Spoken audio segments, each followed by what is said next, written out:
What's going on, everyone? It's Ben from YGO from Zero, back with another retro Yu-Gi-Oh video, and in this video we're covering a very exciting deck in Breaker format, and that's Dark Paladin Turbo. Now, this deck is kind of the most viable anime-esque deck that I think I've played so far on this channel. Because it's just like Dark Paladin's such a crazy boss monster. It's a fusion monster that must be fusion summoned, so you can't cheat it out with something like Metamorphosis or Magical Scientist. And when a spell card's activated, you can discard one card, negate the activation if you do destroy it. So this is basically an Imperial Order on legs, and that is insane. It also has 2900 attack, which is incredibly good. It also does gain 500 attack for each dragon monster on the field and in the graveyard. So if you are playing dragons or against a dragon deck, you can actually buff this up a bit. But we are not playing the dragons because 2900 is good enough. The only thing that can really beat that is like Blue Eyes White Dragon, and that's a dragon, so this thing can beat that. So, this card's really cool, but its fusion materials are kind of iffy to actually make work. You need to use Dark Magician and Buster Blader, which are two very iconic cards, but they're also very, very hard to search out. Now, Buster Blader does have a search spell, Emblem of Dragon Destroyer, as well as Skilled White Magician, which can fetch it out using spell counters, so you could potentially play the Buster Blader version of the deck. However, I went for the Dark Magician version of the deck, mainly because Skilled Dark Magician, which can fetch out Dark Magician, is just a better monster than Skilled White Magician, in my opinion. It's 1900 attack, 1700 defense. And the Emblem of Dragon Destroyer, it's like fine if you draw it early and are able to fetch out Buster Blader.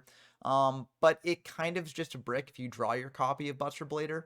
And unlike, Skilled Dark Magician or Skilled White Magician, it actually doesn't do anything. Like, with at least Skilled Dark Magician and Skilled White Magician, you can summon them out, attack in, and that's kind of nice.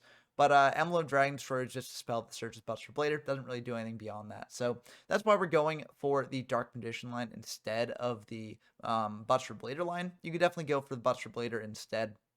But this is just what I chose to do. And Skilled Dark Magician is a pretty good monster on its own as well. It's 1900 attack, 1700 defense. That's a pretty good stat. It also has the effect that when a spell card is activated, you place a spell counter on it, and then you contribute this card with 3 spell counters on it, special summon 1 Dark Magician from your hand, deck, or graveyard. So this means that we only really have to play 1 copy of Dark Magician. Now, if we're looking for a fusion spell to actually fuse this and our copy of Versaga the Destroyer, which we're playing because it's a dark that we can fetch out off the Mystic Tomato, and it does serve as a fusion substitute material, we could go either for Polymerization or Fusion Gate. Now, Fusion Gate is nice because it's a field spell that you can search out with Terraforming. So if you activate Terraforming, get Fusion Gate to hand, activate Fusion Gate, it's already 2 counters on your Skilled Dark Magician. So it's very easy to fetch out Dark Magician from deck that way. However, if you do that, your Dark Magician will be banished after activating it. Now, there are some ways to get it back from the banished zone, mainly Miracle Dig, but Miracle Dig needs too many monsters being banished to really be that feasible, in my opinion. So instead of going for the Fusion Gate strat, we went for the Polymerization strat. And since Polymerization is unsearchable, we are playing the maximum of 3 copies with it. Now, this can cause you to brick occasionally, which can be unfortunate. But since Skilled Dark Magician can summon from hand, deck, or graveyard, you do have ways of recurring your Dark Magicians. And while Versaga is a bit tougher to recur, there are ways to bring this back as well, namely like Monster Reborn, Call of the Haunted. So there are ways to actually use multiple polymerizations in the same game. In addition, this deck is playing in the side some cards that discard, namely Raigeki Breaks. So, if you find yourself bricking on this too much, you can bring in Raigeki Breaks, potentially pitch a poly for that. Also, Dark Paladin does require you to discard a card to use its effect. So once you get one on field, you can just use the remaining polys as like fodder in hand for Dark Paladin's very powerful effect. So those are my main reasonings for some of the weirder things in this deck and some of the more jank elements of it. Besides that, the rest of the deck is pretty straightforward, except for the inclusion of Apprentice Magician. Apprentice Magician is in here sort of to pair with Skilled Dark Magician, as it can put a counter on Skilled Dark. So I figured it might be interesting to experiment with that way. And if we are doing like the Apprentice package, then what better deck to do it in than a Spellcaster deck like this one? So I do have 1 copy of Apprentice in here. I was debating doing more. I was actually experimenting with the ratio with Apprentice and Tomato, as Tomato can fetch out Apprentice, which can then fetch out like Magician of Faith or Magical Scientist, etc. And I was actually debating like putting in more than one Apprentice Magician, maybe cutting down Tomato to one. But I like Tomato at 2 because it can fetch out Versago the Destroyer, and it can also fetch out Witch or Sangan, as well as Magical Scientist as well. So I feel like Tomato has a bit more versatility. Apprentice, though, can fetch out a Magician Faith face down defense, which is very, very powerful. So I do like one copy of it here, and I also like being able to search it off Tomato. In addition, when it's summoned, it places a spell counter, which I do believe will trigger in the damage step if summoned out off Tomato. So you can also trigger Skill Dark Magician or potentially putting a spell counter on Breaker as well that way, although that is a bit more convoluted. I do like this card in this deck, though. It could definitely be swapped out for something that's a bit more synergistic with the deck itself, as opposed to just adding counters to things. But I think it's kind of interesting here. The rest of the monster lineup is Breaker the Magical Warrior, Exiled Forest, Fiber Jar, Injection Fairy Lily, Magical Scientist, which can be fetched out off of Apprentice Magician or Tomato. So many ways to access this card in this deck. We've got a Sangan, a Sinister Serpent, a Tribe Infecting Virus, Versago as I mentioned, and a Witch of the Black Forest, in addition to our one copy of Dark Magician. I do think that this monster lineup is pretty nice, but there are some potential changes to be made, especially with the Apprentice Magician, but that'll be for future experimentation. For these spells, we've got Change of Heart, Confiscation, Darkhold Delinquent Duo, Graceful Charity, Mirage of Nightmare, Monster Reborn, Triple Mystical Space Typhoon, Painful Choice, Triple Polymerization, Pot of Greed, Raigeki, Snatch Steal, and Forceful Sentry. So pretty standard spell lineup except for the polymerizations. I have seen some people experimenting with this deck with Last Will. You can use Last Will to both add a counter to Skill Dark Magician, and when Skill Dark Magician goes to grave, you can then use it to fetch out a card from deck. I mean, that is an option that you can go for here. I'm not the biggest fan of doing that, as I feel like it kind of conflicts with your main strategy. Like, it just makes the deck turn into like a worse version of Catapult Turtle OTK. So I'm not like the biggest fan of playing a bunch of Last Wills here, but it is something that you can do. And if you are playing Last Wills, I would say that adding a one of Turtle into the deck is also probably a good idea, as there will be situations where you can set up the Scientist FTK. So I think that is interesting to consider, but it's not really the way that I would like to take this deck. For the trap lineup, we've got a Call of the Haunted Imperial Order, Mirror Force, and Ring of Destruction. For the side deck, we're mainly just teched out against like Scientist OTK. We've got triple King Tiger Wanghu, which really does shut that deck down. We've got triple Raigeki Break, which can be good at disrupting their combos. We got triple Trap Dust Shoot for if we know we're going first, like if we've lost game one. I'm kind of iffy about this card, as we're already bringing in kind of like 6 cards to deal with Scientist FTK. So I'm not really sure how good the Trap Dust Shoots are, because going to 9 cards that we're swapping out is kind of iffy. But if you want to like side out the entire fusion strategy, then you can definitely fit that in here. However, in the games that I'm showing in this video, I didn't side out the fusion strategy because, I got to show off the Dark Paladin strategy and try and pull off that strategy the most amount of times I can. We've also got an Apprentice Magician in the side deck. This is mainly just for experimentation with the Apprentice Magician ratios, although I never really felt the need to bring this in. We've got a Harpy's Feather Duster and a Heavy Storm against more back row focused decks. We've also got 2 Noblemen of Crossroad and a Ceasefire against more flip focused decks. For the Fusion deck, it's, basically the same as any other Fusion deck in this format. Again, since this is at a time when the Fusion deck was technically unlimited, you could bring as many Fusion monsters as you wanted. We sort of play under the rules where, if you do need a Fusion monster from your Fusion deck, but you don't actually have it in the extra deck itself, you can sort of use like a proxy card, just bring out a different Fusion monster and say, okay, this is serving the place of this monster here. Because there frankly are more than 15 monsters that you'd probably want to include in a Fusion deck here. So that's the way that we're playing it and how it stands now. We'll see if that changes in the future, but that's the current policy on this. So with all that being said, I'm excited to show off this deck and see if we can actually pull off the Dark Paladin Turbo, as this card is really, really cool and I really like to show it off. Okay, we've got a game here against Rago Drago, who's a frequent guest on the channel and also a very active user on the Discord. If you want to play Breaker format or any other format I've covered on this channel for yourself, the Discord server is a great place to do that. So link is in the description down below if you want to join. We're going to dive into the game. We are on the Paladin Turbo sort of deck. And going first is pretty nice in case our opponent is on the sort of Scientist FTK. Although we're not playing too many things that can disrupt that going second if they are. But we're on Ring, so, that will do it. we're just going to set a tomato, set a ring. We choose not to fire the graceful now, as we kind of want to save this for when we know what we want to actually dig into our deck for. Also, tomato can potentially fetch out like Sandgander Witch, which can then fetch out a Sinister Serpent from deck to hand, which of course pairs very well with graceful. So I'm just going to wait on the graceful here. I don't really need to fire it yet. And our opponent's going to go for a graceful of their own. So they will get to draw 3, discard 2 here. And they're going to think about this, but then pitch a Waboku and a Tribe Infecting Virus. So Waboku may be a sign that they're on Scientist FTK, and Reasoning is definitely a sign that they are on some sort of Scientist shenanigans. We're going to call 5 as it is probably the correct number to call in most scenarios for this sort of deck. As if they've got Scientist in hand, then you want to hit the turtle, so that way they won't just be able to summon that Scientist. They will hit Scientist here, though, which is a bit unfortunate. They will be able to get that out onto field. We're going to ask if they're going to use Prio, and they're not going to use this effect with priority. They're then going to distribute off the Scientist for a Catapult Turtle, and then go for last roll to bring out another Scientist from deck here. So that's pretty rough. That is indeed the FTK online if they want to do it. We're going to ask about Prio, and they are going to do yes. So we're going to make the little thinky face here.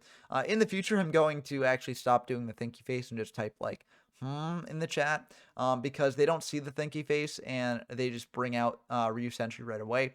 We were actually thinking about whether to fire Ring of Destruction or not because they might not have another way to actually, get us down to 8,000 exactly. If they bring out Sentry, they don't quite have it online here. So I was debating like, okay, do they have a card in hand that can get them there or not? Or should we just fire Ring now on the Catapult Turtle, just be safe? We could have also fired Ring on the Scientist as well, just, to prevent them from getting out like Balters and going for that sort of thing. But if Scientist is popped, then they just bring out Balter anyways, as Scientist's effect does not have to like designate which Fusion Monster goes into at the point that it first activates in the chain.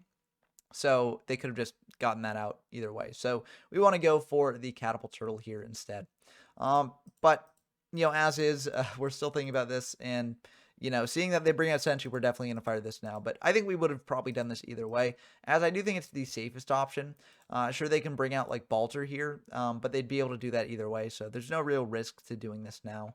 And yeah, actually, it was correct to do this because it's they've got a battle phase this turn, so they will be able to deal more damage here. So yeah, it's correct to ring the turtle here. And they're just going to hit in with Balter, hit in with Scientist for 300. And then they're just going to set one. Balter will go back to deck, and they'll pass back to us. We draw Versago, which is pretty nice, but we don't have the other tools to actually facilitate that. So we're going to think about this a bit, and then we're going to go for a Graceful Charity here. We're trying to dig for a way to deal with this board. We do have monsters to hit over Scientist, but, that back row is kind of scary, so we just want to dig to see what we get.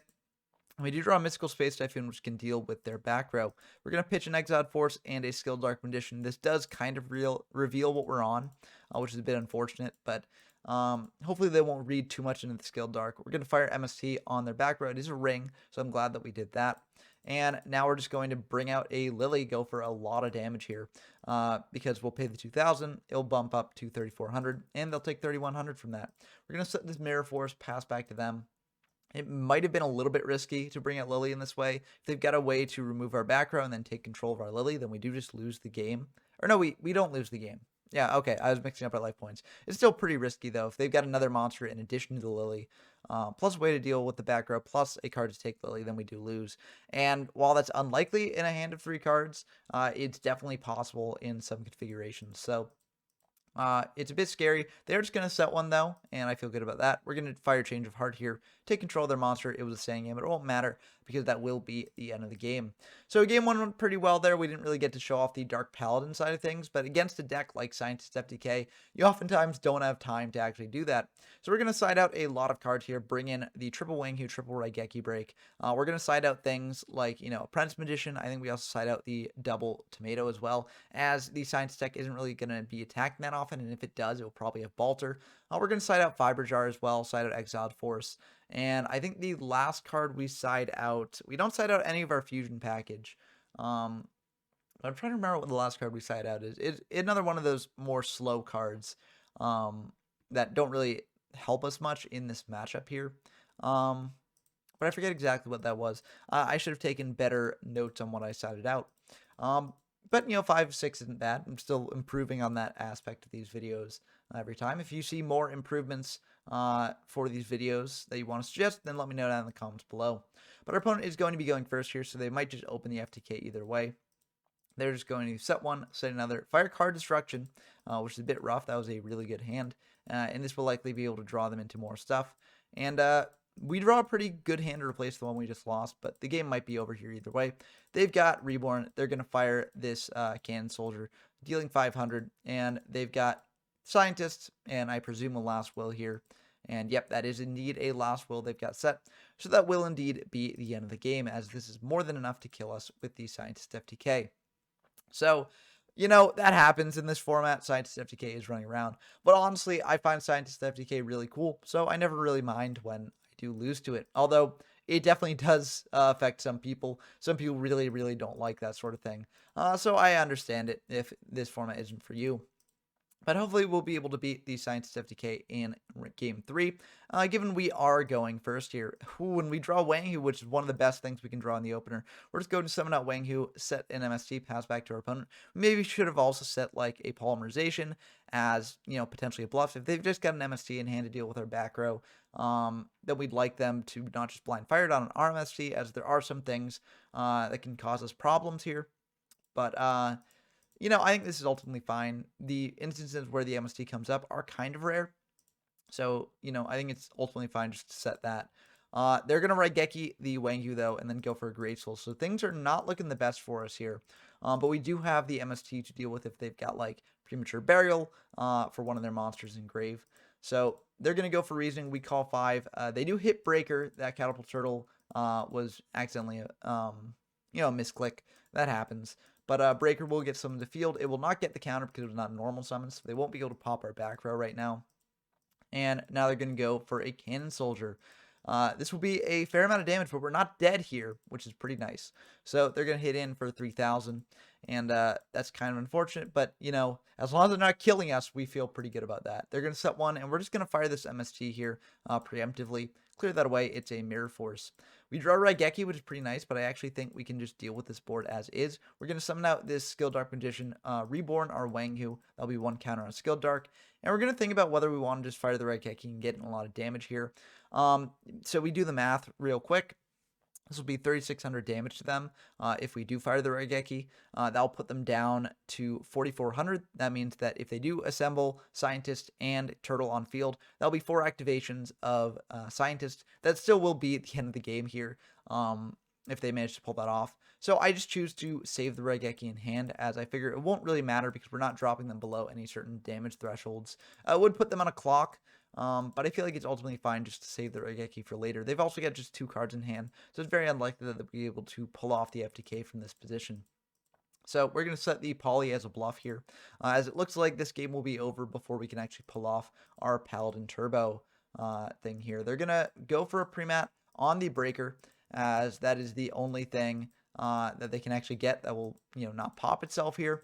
And I'm kind of curious what they're doing here. They're just going to do that and set one, pass back to us. Looks like maybe they're trying to bait out something here. Kind of weird. Or they're just trying to, stop themselves from taking as much damage as possible. We're going to go for a Raigeki here that will trigger the Sangan here. And they'll be able to add a Fiber Jar to hand. We're going to, tribute off our Skill Dark Magician, bring out a Dark Magician from deck. So now we'll be able to get to attack with Wang Hu and Dark Magician here. So this will be a fair amount of damage, dropping them down by 4,200. So they're at 2,400, so I'm really not afraid of the Scientist FTK here. They do have Fiber Jar in hand, though, so we do have to have a way to deal with that. Luckily, this Magical Scientist will be able to do that. We'll set it here, so we'll be able to flip summon it next turn, so that way it doesn't pop itself under Wang Yu's effect. And let's see what our opponent does. They're going to set one, set another, pass back to us, and we draw a Raigeki break, which is pretty nice if they do have a way to stop us from winning here. We're going to flip up Scientist, and that is going to be fine by our opponent. We're not going to fire Prio here, just in case they've got like TT or something. Although maybe we should have, but the way I figure it is like we've got Raigeki break to pop their monster next turn if they do have like TT. But if they have TT, they'll pop their own monster as well. So I think it's ultimately fine. We're going to pay 1,000 and we're going to bring out a Fiend Skull Dragon. Now, maybe I should have also brought out like a Ryu Senshi, but we do know that their Mirror Force is engraved. And, again, if they've got like TT, they've got TT. I'm not really too concerned about that because the time to fire TT probably would have been on the Scientist summon. But, we bring up Fiend Skull Dragon here, which will prevent them from using like a ring on it, and also will prevent them from using Raigeki Break on it, which are the two things I'm really worried about here in terms of preventing Fiber Jar from activating. But this should probably be the end of the game. We're going to attack in to their set. It's just the Fiber Jar, and now we're going to attack in for 2,500. Dark Magician attacks in for game. Their set was just a Scapegoat, and that will not actually work under Wang Hu because Wang Hu will pop all the tokens. So, I think this was a very, very good match here. Very cool showing for the Dark Paladin deck against Scientist FTK. We didn't get to bring out Paladin this game. That will happen in a format like this, especially up against a deck like Scientist, where games go really, really quick. But I do think that this was a very, very interesting sort of match to show off what this deck can do, and also to show that, even if Scientist FTK is kind of dominant, less powerful decks can still win. As I'd classify this deck as probably less strong than Scientist, but it still did pretty well here. But this isn't the only match that I've got to show for y'all today, so let's dive into games 2 and see how that goes. Okay, we've got a game against Yami Chaotico, who I think is featured in pretty much every one of my Breaker videos, actually, so far. So they're frequent guests on the channel, active user in the Discord, and they always bring the spice to these games. So let's dive into the games and see what they're playing here. We are going to win the rock, paper, scissors, so we will be able to go first here.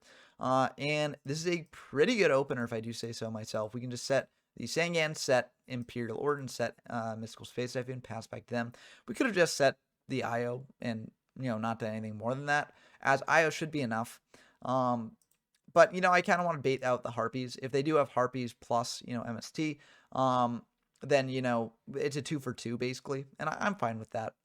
They go for a Comfy here, and, you might think, oh, just, jam the Imperial Order. I actually don't fire Imperial Order, as they don't really have the best options for this hand. Like, our hand is pretty good no matter what they take, so I feel fine just, saving the IO for a more impactful spell later on. Now, maybe this is a bit of a mistake, as the longer I wait, the more likely they'll have MST, but I think this is ultimately fine, and if I can get them to waste another powerful spell this turn, then I'm feeling pretty good about that. They do take the Scientist here, which is kind of interesting because we've got Reborn to bring back Scientist. But, that's fine. They can take that.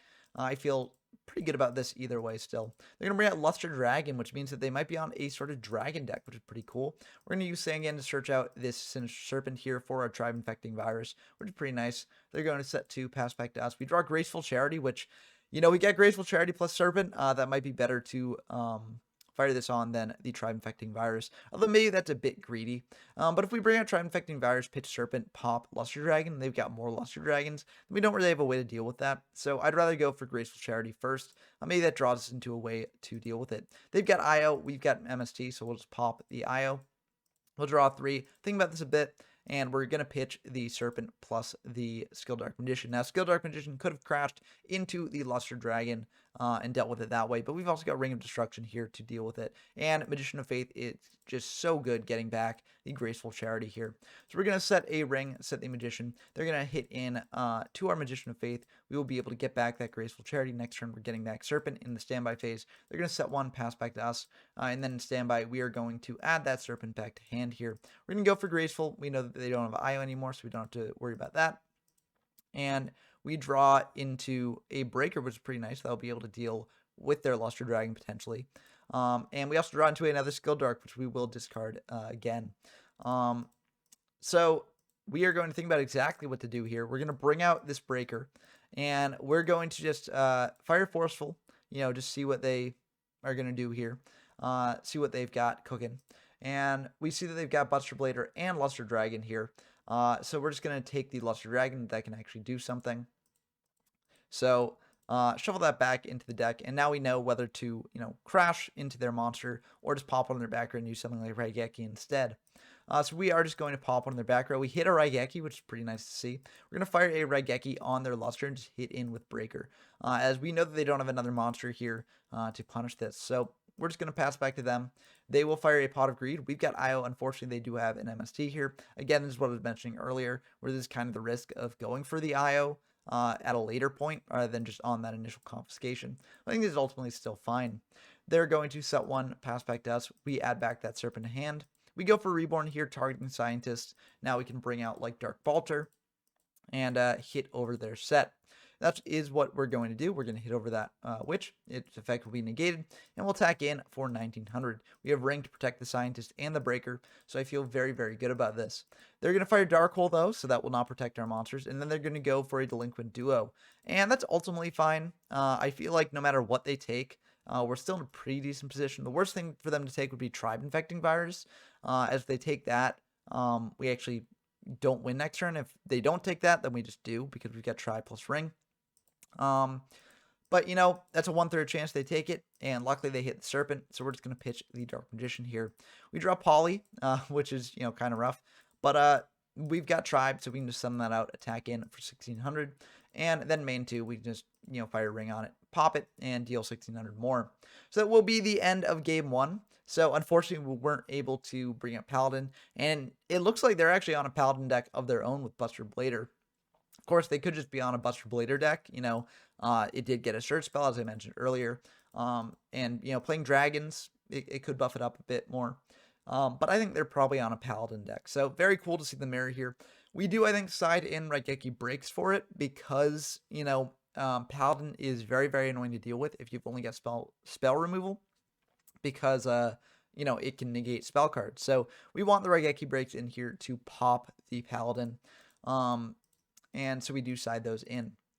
Pro's going to go for a Delinquent Duo here, and they're going to hit. Let's see what they hit here. Luckily, we've got the Serpent here, so it's not going to be that bad for us either way. They had an MST, which is a bit unfortunate. We do have a Mirage in hand, but not the worst thing in the world. Our opponent's going to set 2, pass back to us. We draw Mystic Tomato here. We're going to add back that Serpent, and we're going to summon out the Tomato, set 3, and then just attack in. You know, this plays around Morphing Jar, but we're going to set everything anyways because we've got Mirage in hand, so it's not really the worst thing in the world. They're going to add Scientist to hand. Then in main 2, we're going to fire this Mirage, pass back to them. They're going to go for an MST here, popping the Mirage.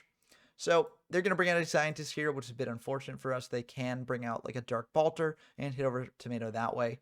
We do have Mirror Force to deal with if they just bring out Dark Balter, but if they bring out Dark Balter plus Senshi, then they'll actually be pretty bad for us. Luckily, we do have a way to clear the Scientist next turn with this Serpent in hand. So it's not the worst thing in the world, but it is still kind of rough. And that is indeed what they're going to do. They're going to bring out both a Balter and a Senshi and get in here for a fair bit of damage. We'll take 600 from the Balter attack, and then they'll hit in with Scientist for 300 more. They're going to set 1. Both those cards will go back to the deck, and they're going to pass back to us. We're going to bring out a Sinister Serpent. We're going to attack in to the Scientist there. Just clear it. The Serpent will come back to hand next turn. So I feel ultimately pretty good about that. They're going to bring out a Versaga the Destroyers. That does, you know, very highly indicate that they are on a Dark Paladin Turbo deck. They're going to go for a Premat, targeting the Sangan here. We're just going to try and bluff that, you know, it's we've got MST or something, but this is fine. But they're going to hit in for 2100, which is a bit annoying. We do have Dark Hole, but Dark Holing into a Sangan is kind of rough. We will get to add back this Serpent here. And we're just going to fire the Dark Hole anyways, because I figure Dark Hole, Raigeki Break, and Mirror Force can just deal with whatever they search out.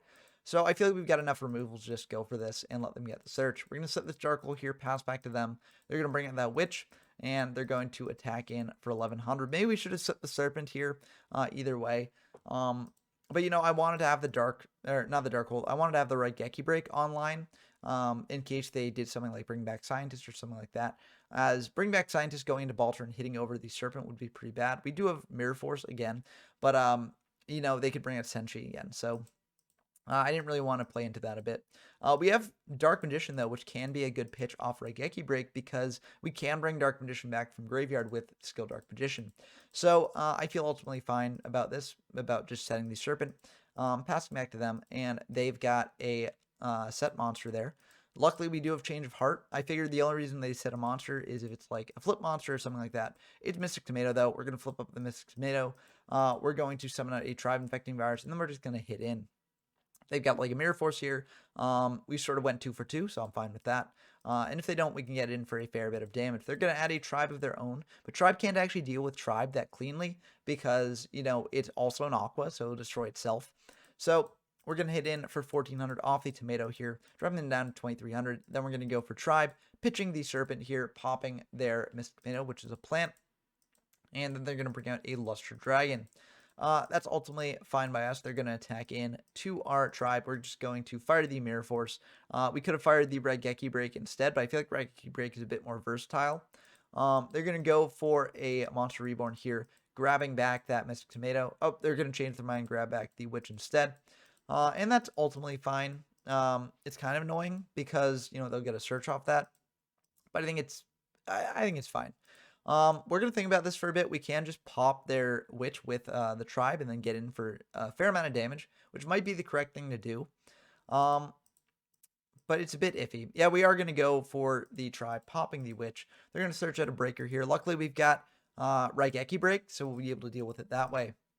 We're going to attack in with the tribe for 1600, and then we're going to set the other Raigeki Break, pass back to them. This is more insurance because if they summon Breaker and pop one Raigeki Break, we'll have the other. Unfortunately, they've got MST in the end phase to pop one of our cards, so it's kind of rough. And then Breaker will likely force out the other one. They're going to go for Pot of Greed here, draw 2. And then they're going to summon a Breaker indeed. They're going to try and pop the back row. We will chain the Raigeki Break to pop the Breaker here. I feel like that's as good as we could do. Unfortunately, though, they do have Polymerization and they do have the fusion materials in hand. They will be able to bring out a Dark Paladin here, which is very, very hard for us to deal with. I think we, dealt with the situation the best we could. But yeah, this is a very, very rough for us. And I think, if we had kept the other Raigeki Break in hand, it actually wouldn't have mattered really because they'd have Breaker to pop the one on field either way. And also, they had the MST for our Raigeki Break there. So not really much we could do there. That Dark Paladin's 3400. We will be able to add back a Serpent to hand. So, we can set that. And we just set the, Polymerization as a bluff here. I think, honestly, I probably should have kept the Poly in hand. Now they know the set is Serpent, so if they have another monster, they can just hit into it and attack in for game with Dark Paladin. But I wasn't thinking of that, and I tried to go for the bluff instead. Unfortunately, it didn't quite work, so that will indeed be the end of the game there. And maybe if I'd played the ending there, we could have lasted for a little bit longer, but with Paladin on the field and so few cards in hand, there are very few things that could have actually won us the game there. But very, very cool game. Awesome to see Dark Paladin hit the field. Hopefully, we'll be able to get it to hit the field on our side of the field in the coming games. But, it just shows the power that that card has as a late game bomb. So we are going to be going first here as we did lose game 2. And this is a pretty great hand at actually... Oh, wow. This is a really good hand at potentially pulling off the combo here. Now, this is kind of awkward as, normally off Painful Choice, we'd send like Dark Magician and Scissor Serpent. We can't really do that here. But we can do is we can send 3 copies of Poly, a Witch, and a Sangan. Now, doing this will potentially enable us to search out an Apprentice Magician, and, that will get us a Magician of Faith, which can get us back Poly. So that's why I go for this line. If they give us Poly right away, then we're really, really set up here because we can just immediately go for a Dark Paladin, and we've got 2 cards in hand to discard for it. But, they give us a Sangan, so I think that probably is the correct choice there. As this is a bit more convoluted to get into our Magician of Faith.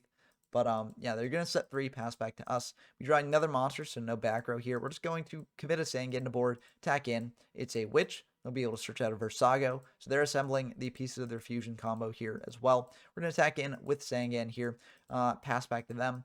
And they're going to go for a Dark Hole here. We get a search off the Sangan. We're going to think about exactly what to do here, but we're actually going to go for Magical Scientist. And, for people out there who want to see the Dark Paladin combo, you might be shouting at your screens, why didn't you search out Magician of Faith? Well, the reason for that is they searched out Versago. So if they've got Dark Paladin online, we do have to have a way to actually deal with that. And Scientist does deal with it. We've also got Tomato in hand. So if they bring out monsters and start attacking in, you can use Tomato, search out a Apprentice Magician, get into Magician of Faith that way. So that's why I searched out Scientist instead of Faith. This also doesn't telegraph. If I set a card and they've got a way to deal with Faith, then that would just cut us off from polys for the rest of the game. So I'd prefer to just do it this way. We're just going to bring out another Skilled Dark Magician, attack in for 1900, getting in for a fair amount of damage. We're going to set a Raigeki Break here, pass back to them. They're going to go for a Painful Choice of their own, and they're going to bring out 2 Hand Rips, a Serpent, a Luster Dragon and a Luster Dragon. Whenever someone says Serpent off Painful Choice, the choice is kind of clear. You got to take Serpent unless you got a way to banish the Serpent from their grave next turn. But yeah, we're just going to give them the Serpent here, and the others will go to grave. They're going to just set one, pass back to us. We draw a Magician of Faith here, and we're just going to bring out a Tomato. We could have gotten a bit cheeky here going for Scientist, bringing out like Dark Balter and trying to hit over their set, having the read that it was Serpent. But we don't really feel the need to do that. We're just going to hit in, and I think that is kind of rewarded here because they've got a Mirror Force, and we would have had to pay 2,000 to bring out Senshi to sort of ensure against that. And we still got plenty of monsters in hand here either way. So I feel fine about doing that. We draw an MST here. We're just going to set the Faith, set the MST, pass back to them.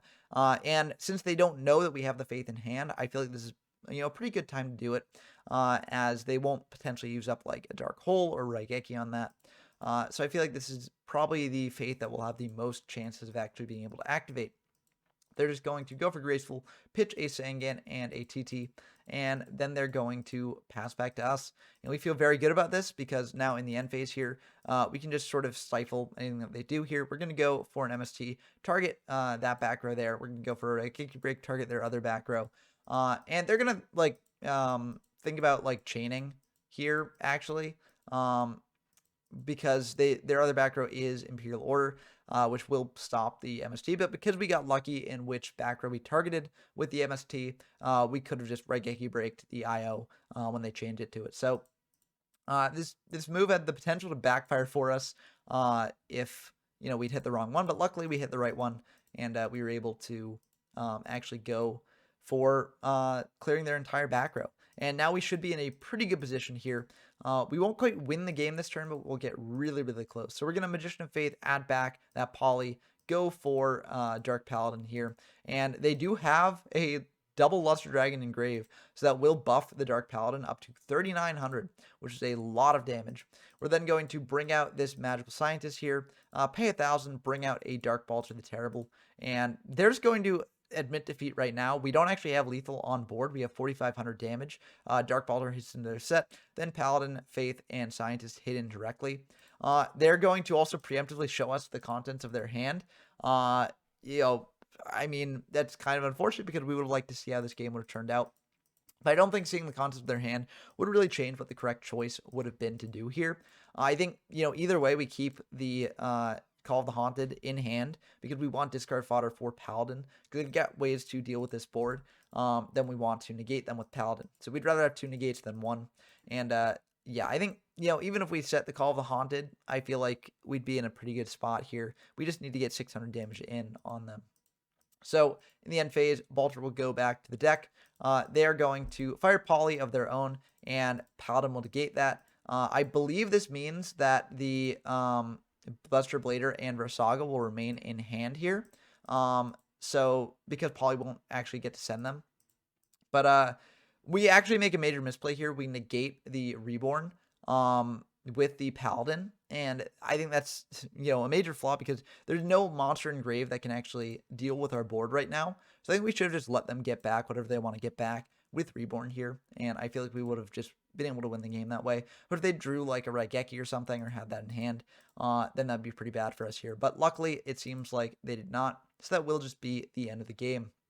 So I misplayed at the very end here, but I think if I just let the Reborn go, it would have been very good just having the Paladin on board with one more negate to its name, and it would be very hard for our opponent to deal with.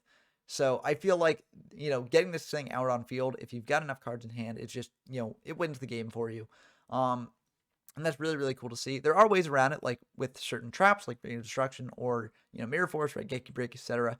But I do think this is still a very, very strong card and can make for some major, major pushes. So I'm glad we got to actually show off Paladin in a game, like on our side of the field. And it was cool to see our opponent also on the Paladin deck on the Buster Blader version if people want to actually try that. But now we're going to dive into the last match I have to show for y'all today and see if this deck can get another W. Okay, we've got one last game against PJ Darkness, who's another frequent guest on the channel, very active user on the Discord. And, again, if you want to, be in any of these videos, play games against anyone in these formats, then the YGO from Zero Discord is the best place to do that. So, I organize these games through the Discord as well. And we also have things like the locals for Breaker format this Friday. And we also have the monthly Why'd You Go From Zero Retro tournament that will be in Breaker format starting this Saturday. So definitely hop on over there and join if you're interested. Opponent's going to open with a painful choice and go for a very interesting set of 5 here. Mario Katai is a card you don't see that often. But it is very interesting. It's a spell negate, and if you're able to keep it just on field, it can be really annoying for your opponent to deal with. I think of the cards in Grave, honestly, Mario Katai is the least threatening because what I can do next turn is just summon that Witch, try and hit over at Mario Katai and deal with it that way. Worst case scenario, I can just burn a Snatch Steal on it because they'll have to negate that with Mario Katai. Or, I mean, they don't have to, but like, they should probably negate that with Mario Katai. And, that will deal with it that way. So I just give them the Mario Katai as I feel like that is the best option for us here. And they're just going to commit that to board, set 1, pass back to us. So, there is a risk that they've got a way to remove the Witch, but honestly, if they do, I'm fine with that. So we'll just hit in with the Witch here. They'll just take that, so I feel pretty good about that. Main 2, we're just going to fire this Confiscation. And they've got IO, so we won't get to see what they're working with here. At least we baited out the IO there. We're going to set Snatch, Polymerization, and Imperial Order, and then we're going to fire this Mirage of Nightmare. This forces them to keep up the IO, basically, because they let the IO lapse. Based on the way that, the orders of these things resolve in the standby phase, it goes the turn player's stuff first and then our stuff. So if they let the Imperial Order lapse, then we'll be able to trigger the Mirage of Nightmare here. So our opponent's going to pay 700, and they're going to bring out a Tribe Infecting Virus here. They are indeed going to use the effect to pop our Witch, which, I'm feeling pretty good about because that lets us get a Breaker to hand. Breaker can pop the Imperial Order if we want to. And they're going to hit in for 1600 here. They're going to set 1, pass back to us, and we draw Exiled Force. And I actually make a pretty big misplay here. What I should have done is summoned out Exiled Force, popped the Tribe Infecting Virus, and saved Breaker in hand for later. What I actually do instead is much, much worse. I summon out Breaker, and, initially I'm thinking like, oh, I'll just attack over the Tribe and then use Breaker to pop in main phase 2, but then I was like, but wait, what if their back row is like Mirror Force or Ring or something? And so I just try and pop that back row. It's just an MST, which would have been pretty useless for them. And then we're just going to crash into the Tribe. And if I'd gone for the Exiled Force play instead, I would have had Breaker on field for later, which would have been much, much better. So this was a major misplay on my part, but it is what it is. And we've got Exiled Force in hand for later, at least. We draw Sangan, so we're rewarded for a misplay because now we can just commit Sangan to field, attack in directly for 1,000. And then they're going to ask about, whether they can actually, let Imperial Order lapse here while preventing us from getting Mirage off, and they can't actually do that. They're just going to keep Imperial Order up. They're going to bring out a Magical Scientist here and use Prio to bring out another monster here. They're going to bring out the Dark Balter, which is very annoying for us as that will negate the Sangan here. We don't really have a way to stop that. So they're going to pay another 1,000 though, and they're going to bring out a Ryu Sentry here to negate any traps that we might have. But I think it's probably the smart thing to do. You don't want to get blown up by like Mirror Force. So they're going to hit into our Sangan here and then hit in for 300 more. So we don't get a search off Sangan, but we do have a way to clear the Exiled or clear the Magical Scientist and Exiled. So we're just going to summon out the Exiled, attack over the Magical Scientist there, deal them 700, and pass back to them. And they're going to let the Imperial Order lapse, so we will be able to draw 3 cards here, and that's pretty good. They're going to go for Dark Hole on our Exiled, which means that they're in pretty dire straits here, but we draw Tribe plus Ring, so we're just going to Imperial Order, which will prevent us from discarding here off the Mirage, summon out the Tribe, attack in for 1,600, and then we're just going to set the Ring, pass back to them. In standby phase or draw phase, we can just activate the Ring. They can't change something like Book or anything. So that is indeed just the end of the game. So very, very good game 1. We didn't really get to show off any of the sort of Dark Paladin side of things, which does happen in these games because, we are playing enough of good stuff core that you can occasionally just have games that just play out like good stuff. But I think that was a pretty cool showing of like just some fun gameplay in this format. So it was still a cool game to show off. So we're going to go into game 2 here. Our opponent's going to go first. We're going to go second here. And we draw a pretty good opener here for going second. Wow. Our opponent's going to bring out a Mario Katai, set 1, pass back to us. and we draw Mirror Force, which is pretty good as well. We're going to bring out a Breaker here. We're just going to pop the back row in case it's like Mirror Force or something. It is Ring, so they'll be able to pop the Breaker, deal 1600 to us. We're just going to set Mirror Force and Ring, pass back to them, because we can't fire Pot of Greed yet since Mariokitai will negate that. And, we could have fired Dark Hole here, but I feel like that's kind of a waste of Dark Hole. We've got Skill Dark in hand to hit over the Mariokitai next turn. We also have Ring and Mirror Force as well if we really need them. They're going to hit in for 900. We're just going to take it because we can hit in with Skill Dark next turn anyways. We've got Mystical Space Typhoon. We could fire that and bait out the Mariokitai, but I'm fine just summoning out Skill Dark and attacking into the Mariokitai. That's going to go through. We're going to fire Pot of Greed in main phase 2, draw 2 good ones, and we're actually going to save the Charity for now. They're going to go for an MST here, popping one of our back rows. That'll put Skill Dark position up to 2 counters, and then going to go for Change of Heart, which will put it up to 3. Now, this is kind of bad for us because they will just be able to tribute off the Skill Dark Magician and fail to find a Dark Magician after getting in an attack of 1900. So, yeah, that's kind of rough. And they will indeed be able to do that, but then instead they choose to tribute Set here, what I think probably makes sense. They want to keep some board presence. We have the strong read that is a Catapult Turtle, given that we did see that they're on more of a water deck, and Catapult Turtle is really the only tribute monster the decks are playing. So we do know that our Skill Dark likely won't be able to hit over it. We're just going to bring out our Skill Dark anyways, and potentially we can bring out a Dark Magician this turn, given the layout of spells in hand. Okay, this is actually really good for us. We're going to go for Change of Heart here on their set. That will go through, so that's a second counter on Skill Dark. We're then going to fire a Blind MST on their back row, hitting a Dark Hole, so that's a third counter on Skill Dark. We're going to flip up a Catapult Turtle here, and they're not going to go for TT, so I have the read that they're probably not on TT, as that would have been a good point to fire it. But we're going to go for Skill Dark's effect, bring out a Dark Magician here, and then we can just attack in for game here. We've got Ring, which is what makes this game. If we had just attacked in like this, that'd be 35 plus 1250, which would be 4750 plus 500, which wouldn't quite be game.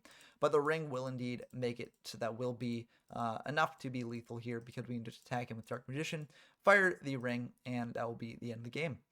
They've got Call of the Han set, so that wouldn't have really helped them. They could have brought back Mariokitai to prevent 900 points of damage, but we still would have won with Ring on Dark Magician, then tributing Catapult Turtle. So I think they made the right play there. But that does show how powerful this deck can be, even if it's not pulling off the sort of Dark Paladin combo. Having the 1900 beaters can allow you to get pretty aggressive. And also, if you are able to bring out a Dark Magician, 2500 attack, nothing to scoff at. So, very, very cool to see this deck doing well. We only managed to bring out Dark Paladin one time, which does show that it's kind of a pie in the sky combo. You're not going to be able to pull it off all the time, but when you do pull it off, you just generally win the game. There are off chances where you won't win the game with Paladin on field, but I do feel like it's still very, very strong. And even without that, the individual pieces of this deck are not bad on their own. Dark Magician and Versago can be a bit of a brick in addition to the triple polymerizations. But, I think the Skill Dark Magicians allow you to get pretty aggressive with the Dark Magician plays, and also just having this as tribute fodder for things can be pretty nice as well. And I feel like this deck is pretty decent. Maybe not top of tier 1, but definitely top of tier 2, I think.